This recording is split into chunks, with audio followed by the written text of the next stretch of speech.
I move that the bill further to amend the Pakistan Army Act 1952, the Pakistan Army Amendment Bill 2024 be passed. Now I put the motion to the House. It has been moved that the bill further to amend the Pakistan Army Act 1952, the Pakistan Army Amendment Bill 2024 be passed. It has been moved that the bill further to amend the Supreme Court number of Judges Act 1997, the Supreme Court number of Judges Amendment Bill 2024 be passed. All those in favor of it may say aye. All those against it say no. Motion is adopted. Consequently, the bill is passed. फौजी सरबराहन जी मुलाज़मत जो मुद्दो 3 साल बदिरां 5 साल हूंदो।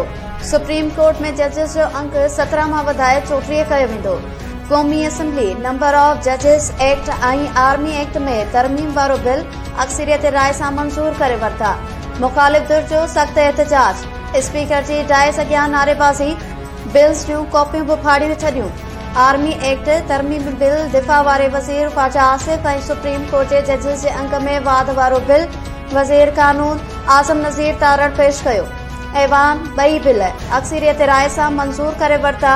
Army act तरमीमी bill मूजिब services chief जो मुद्दो 3 साल मां वधाए 5 साल कयो वेंदो। पाक फौज जे जनरल जे रिटायरमेंट जा क़ाइदा ऐं ज़ाब्ता आर्मी चीफ से लागू न थींदा। मुक़ररी ॿीहर मुक़ररी या एक्सटेंशन जी सूरत में आर्मी चीफ जनरल तौर कम करे जारी रखंदो। ऐवान एयरफोर्स एक्ट 1953 ऐं नेवी एक्ट 1961 में भी तरमीम वारा बिल अक्सरियत राय सां मंज़ूर करे वरिता। नंबर ऑफ जजिस एक्ट तरमीमी बिल तहत सुप्रीम कोर्ट में चीफ जस्टिस खां सवाइ जजिस जो अंग 33 हूंदो।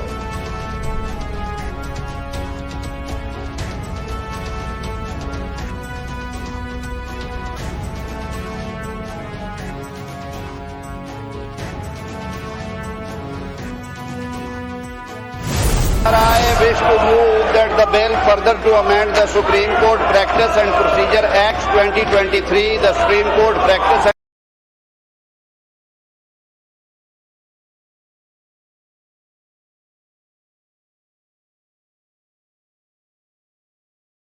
आईनी मामला दरख्वास्तूं अपीलूं ऐं नज़रसानी दरख्वास्तूं आईनी बेंच मोकिलाईंदी।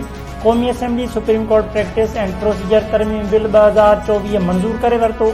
बिल मूजिब चीफ जस्टिस सुप्रीम कोर्ट जे सीनियर जज ऐं आईनी बेंचिस जे सीनियर तरीन जज ते बदल कमेटी बेंचिस ठाहींदी। को मेंबर बेंच में न वेहे त चीफ जस्टिस ते ॿिए जज खे मेंबर नामज़द करे सघे थो। आईनी बेंच में जजिस जी दस्तियाबीअ ते समूरनि सूबनि मां जजिस जो अंग बराबरि हूंदो। क़ौमी असेंबली इस्लामाबाद हाई कोर्ट तरमीम बिल 2024 भी मंज़ूर करे वरितो, जंहिं तहत इस्लामाबाद हाई कोर्ट जे जजिस जो अंग 9 मां वधी 12 थी वियो।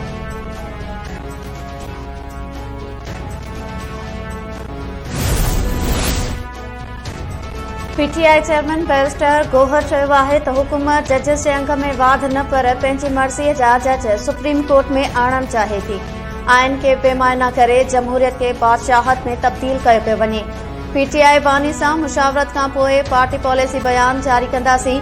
पार्लियामेंट हाउस ॿाहिरां मीडिया सां ॻाल्हाईंदे बैरिस्टर गौहर चयो त हुकूमत को बि बिल अॼु ताईं कानून मूजिब पास नाहे कयो। अवाम जी ताक़त खां सवाइ जेको बि कानून पास थियो ग़लति थियो।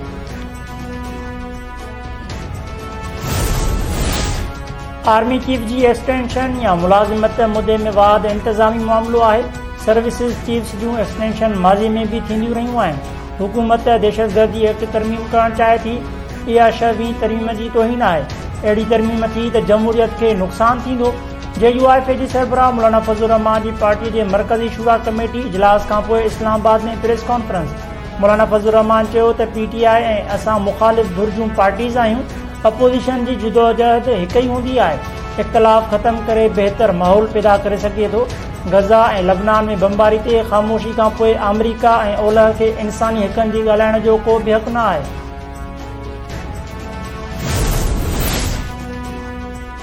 वज़ीर आज़म शहबाज शरीफ़ वफ़ाक़ी काबीना में फेरफार जो ऐलान करे छॾियो। नून लीग जे पार्लियामानी पार्टी जे इजलास खे ख़िताब कंदे शहबाज शरीफ़ चयो त वक़्तु अची वियो आहे त काबीना में नवां चेहरा शामिल कया वञनि। काबीना इजलास के खिताब कंदे वज़ीर आज़म चयो त सऊदी अरब ऐं क़तर पाकिस्तान सां कयल मुआहिदा अॻिते वधाइण जो चयो आहे। कतर सां $3 अरब जी सीड़पकारीअ जी अगभराईअ ते ॻाल्हि ॿोल थी। अज़रबाईजान बि पाकिस्तान में $2 अरब जी सीड़प करण जो ख़्वाहिशमंद आहे।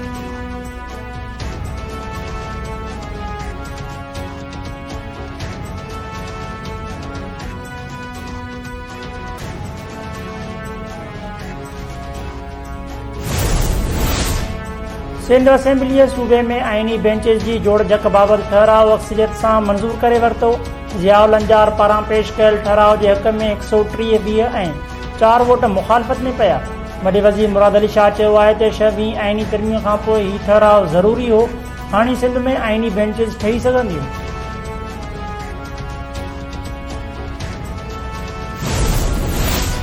सभु केस आईनी बेंचिस ॾांहुं खणी न वञो, कुझु असां वटि बि रहण ॾियो। सुप्रीम कोर्ट जे जस्टिस मंसूर अली शाह जा केस जी ॿुधणी दौरान रिमार्क्स। सुप्रीम कोर्ट जी 2 रुकनी बेंच में सुई नॉर्टन जे वाधू बिल्स बाबति केस जी ॿुधणी।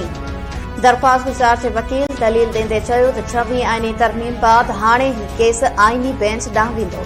जस्टिस मंसूर अली शाह मुस्कुराईंदे चयो त सभु केस आईनी बेंच ॾांहुं खणी न वञो, कुझु असां वटि बि रहण ॾियो। हिन में को बि आईनी सवाल नाहे।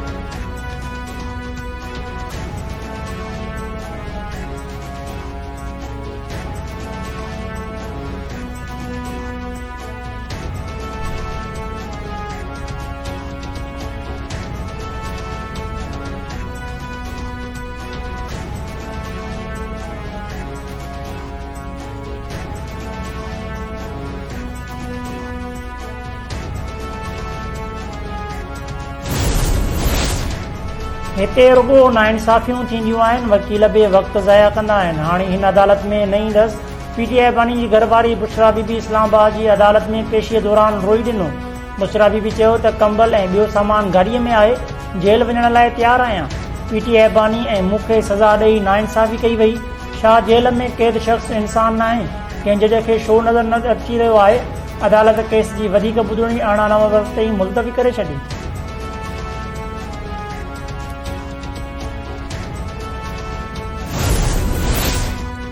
पीटीआई बानी ऐं बुशरा बीबी ख़िलाफ़ 190 मिलियन पाउंड करप्शन केस जी अडियाला जेल में ॿुधणी। एहतसाब अदालत में थियल ॿुधणी दौरान पीटीआई बानी खे पेश कयो। बुशरा बीबी जो वकील न आयो। ॿुधणी मुलतवी करण जी इस्तदा।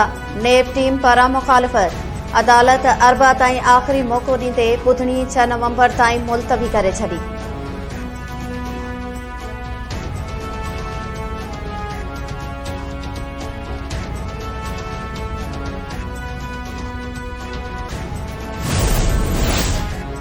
इस्लामाबाद में बि अमन अमान जी सूरत हाल कराची जहिड़ी थी वई आहे। कुझु करण जी ज़रूरत आहे।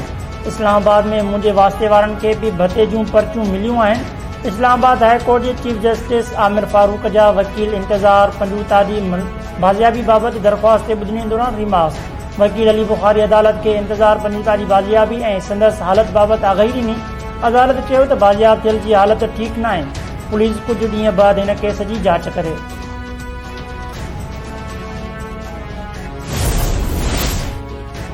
स्टेट बैंक नई मॉनेटरी पॉलिसी जो ऐलान कंदे व्याज जी शरह में 2.5% घटिताई करे छॾी।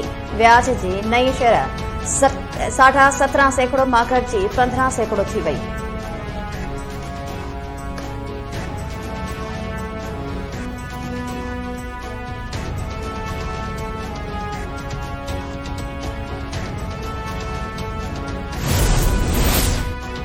International association of peacekeeping training center जो 28वां सालियानो इजलास।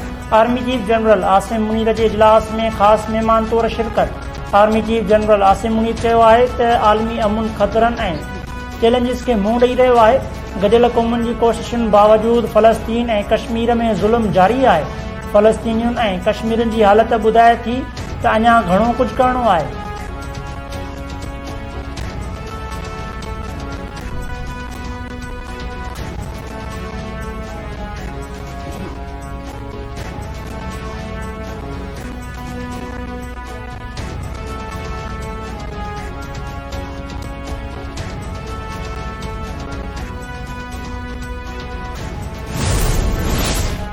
जमात इस्लामी 24 आईनी तरमीम के सुप्रीम कोर्ट में चैलेंज करे छॾियो। जमात इस्लामी पाकिस्तान जे अमीर हाफ़िज़ नईमुर रहमान दरख़्वास्त दाख़िल कराए छॾी।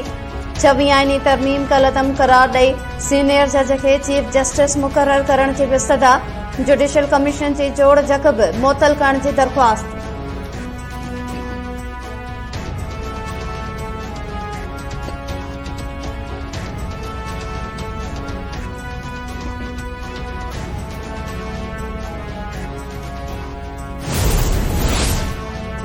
पाक बेरिया मक़ामी तौर तैयार कयल बैलिस्टिक मिसाइल जो जंगी जहाज़ मां कामयाब तजुर्बो करे वरितो। ISPR मूजिब 350 किलोमीटर रेंज वारो मिसाइल सिस्टम ज़मीनी ऐं सामूंडी हदफ़नि खे इंतहाई दुरुस्तगीअ सां निशानो बणाइण जी सलाहियत रखे थो। इहो निज़ाम जदीद तरीन नेविगेशन सिस्टम सां पंहिंजे रुख़ ऐं रफ़्तार खे तब्दील करण वारनि ख़ासियतुनि सां बि लैस आहे। Chief of the naval staff admiral Naveed Ashraf पाक बेरिया जे सीनियर ऑफिसरनि, साइंसदाननि ऐं इंजीनियर्स तजुर्बे जे मुज़ाहिरे जो मुआयनो कयो। सदर, वज़ीर आज़म, chairman joint chiefs of staff committee ऐं सर्विसिज चीफ्स जूं कामयाब मिसाइल तजुर्बे में हिसो वठंदड़ यूनिट्स ऐं साइंसदाननि खे वाधायूं।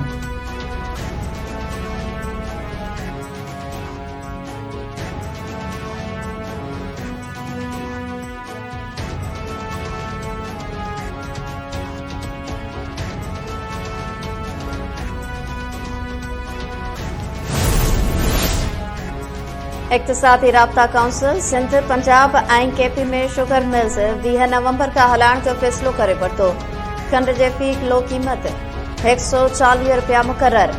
कमंद जे इमदादी क़ीमत मुक़रर करण जो इख्तियार सूबनि वटि हूंदो।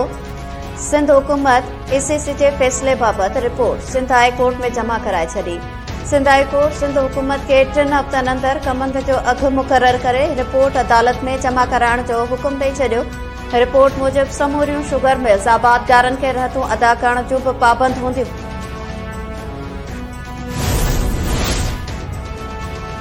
सिंध हाई कोर्ट राणीपुर जे पीराणी हवेलीअ में बेदर्दीअ सां क़तल कयल मासूम फातिमा फोड़ो क़तल केस ॿीहर ATC कोर्ट ॾांहुं मोकिले छॾियो।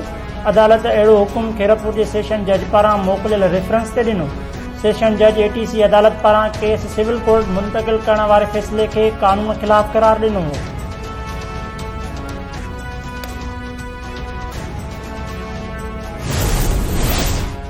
सिक्योरिटी फोर्सेस या केपी में धारदार ऑपरेशन 6 ख़ारजी मारिजी विया। ISPR मूजिब सिक्योरिटी फोर्सेस उत्तर ऐं ॾखण वज़ीरिस्तान में बि धारदार ऑपरेशन्स कया। ॾखण वज़ीरिस्तान में ऑपरेशन दौरान 5 ख़ारजियुनि खे मारियो वियो। उत्तर वज़ीरिस्तान जे इलाइक़े दोसाली में ऑपरेशन दौरान 1 ख़ारजी अहमद शाह उर्फ इंतज़ार मारिजी वियो।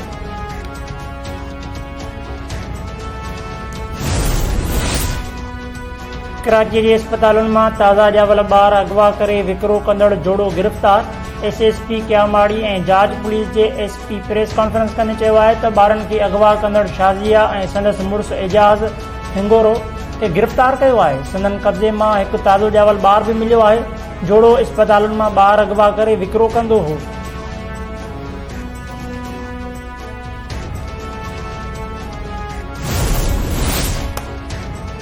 कंदकोट वेझो अगवा थियल साले भटवासी हिंदू नौजवान बाज़ियाब न थिया। विक्रम ऐं अविनाश कुमार समेत 8 खां वधीक मुफ़ी धाड़ेलनि जे वटि बांधी बणियल। वारसनि खां लखें रुपया भुंग तलब। पुलिस 24 कलाक गुज़रण बावजूद विक्रम ऐं अविनाश कुमार खे बाज़ियाब न कराए सघी। मियां साहब वेझो लोटरा थाणे जे हद मां बि पोरियत मुबैना तौर अगवा। वारसनि जो एहतजाज। क़ौमी शहरा ते धरणो हयो वियो। मुफ़ी हाशन उर्फ मोहसिन जुणेजो खे बाज़ियाब करण जो मुतालबो।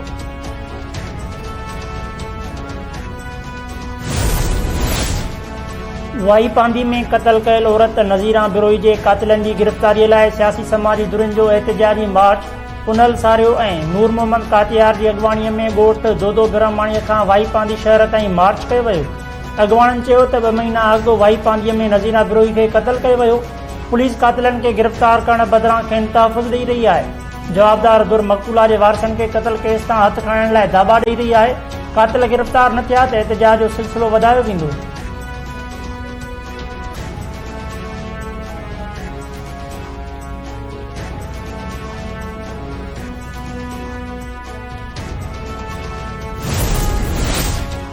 डोनाल्ड ट्रंप या Kamala Harris super power America ते हुक्मरानी केरु कंदो? अमेरिकी सदारती चूंड सुभाणे थींदी। डेमोक्रेटिक सदारती उम्मीदवार कमला हैरिस ऐं रिपब्लिकन उम्मीदवार डोनाल्ड ट्रंप फैसलाइत रियासतुनि में चूंड सरगर्मियूं वधाए छॾियूं। ट्रंप जे चूंडनि खां अॻु कामयाबी जी दावा। कमला हैरिस ट्रंप जी दावा खे खिल जोॻो करार ॾेई छॾियो।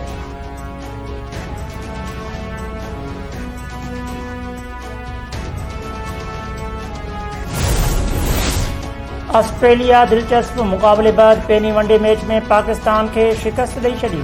ऑस्ट्रेलियन टीम पाकिस्तान पारां ॾिनल 204 रन्स वारो हदफ़ 8 विकेट्स जे नुक़सान ते 34 ओवर में हासिल कयो। Australian batter Josh Inglis 49 runs ठाहे नुमाया रहियो।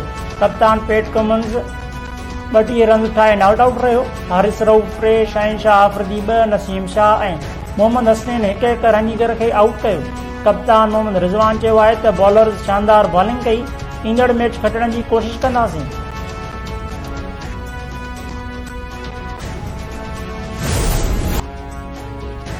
ऐं असां सिंधु जा वारिस आहियूं जे सिरे हेठि एकता ॾियारो मल्हाइण जूं तयारियूं शुरू थी वयूं।